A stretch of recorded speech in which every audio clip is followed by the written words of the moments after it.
भाजपा विधायक मंदा म्हात्रे ने मंगलवार को बेलापुर क्षेत्र की झोपड़पट्टी का दौरा कर पुनर्वास योजना की तैयारियों का जायजा लिया। इस दौरान उन्होंने कहा कि उनका प्रयास है कि प्रत्येक पात्र झोपड़पट्टी वासी को पक्का घर मिले।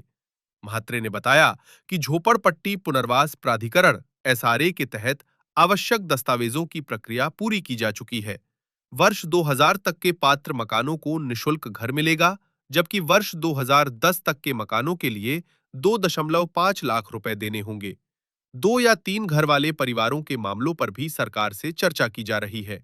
उन्होंने कहा कि बेलापुर और सीबीडी क्षेत्र में लोगों को यथासंभव उसी स्थान पर पुनर्वासित करने का प्रयास किया जाएगा।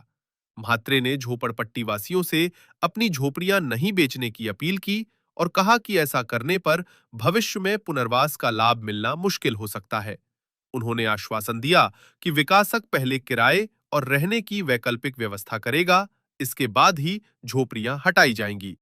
आज आम्ही एसआरए अंतर्गत आम्ही यांची पहिला मीटिंग घेतली होती।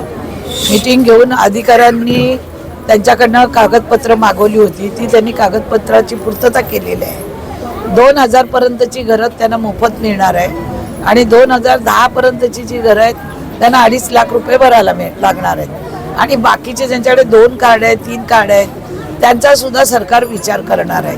कारण माझं मंत्री महोदय पंकज भोईर साहेबांशी चर्चा झालेली आहे की आपल्याला प्रत्येक झोपडपट्टी धारकाला घर हे मिळालं पाहिजे।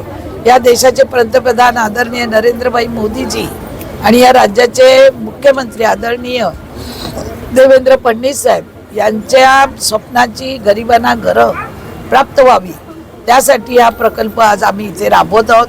बेलापूर विभागामध्ये आणि सीबीडी विभागामध्ये ज्यांची घरं जिथे आहेत तिथे त्यांना आम्ही तो प्रकल्प राबवून त्यांना तिथे घर आम्ही देणार आहेत। आता आम्ही एक मॉडेल इथं लावणार आहोत की यांचं घर कसं असेल। आता तुम्हाला माहिती आहे झोपडपट्टीवाले काय करतात, 4-5 लाखाला झोपडी विकतात। विकू नका, मी त्यांना आव्हान करते, तुम्ही विकलात तर तुम्हाला पुन्हा कधी घर मिळणार नाही। कारण विकलेल्या माणसाला घर मिळेल आणि मग त्याला 5 लाखाचं जर घर मिळालं तर तुम्हाला 50 लाखाचं सुद्धा घर असं मिळणार नाही, म्हणून तो त्यांनी विचार केला पाहिजे। आता त्यांची सोसायटी आम्ही स्थापन केलेली आहे। सोसायटीचे मेंबर आता आम्ही घेणार आहोत त्यांची मीटिंग। आमची ज्योती पाटील आहे, प्रमोद जोशी आहेत, हे मीटिंग घेऊन आमचा ॲडव्होकेट संतोष पळसकर आहे, अमित गाडे आहेत आमचे आर्किटेक्ट, हे सगळे मीटिंग घेऊन यांची लोक आपण 11-15 जी लागतात ती देऊन सोसायटी आपण बनवणार आहोत। पण तत्पुरती आपल्याला ही झोपडपट्टी ही घोषित करावी लागेल। डीपी प्लॅनमध्ये आहे पण ती घोषित करून अधिकारी वर्ग मला बोलले आम्ही करू, पण आम्ही पण त्यांना मदत करणार आणि घोषित झाली का आम्ही ह्या दिवाळीपर्यंत आम्ही इथं भूमिपूजन करणार। येणारा विकासक असेल यांना भाडं देईल, यांची व्यवस्था करेल आणि मगच ही तोडली जाईल, तोपर्यंत तोडली जाणार नाही, एवढं मी त्यांना आश्वासित करते।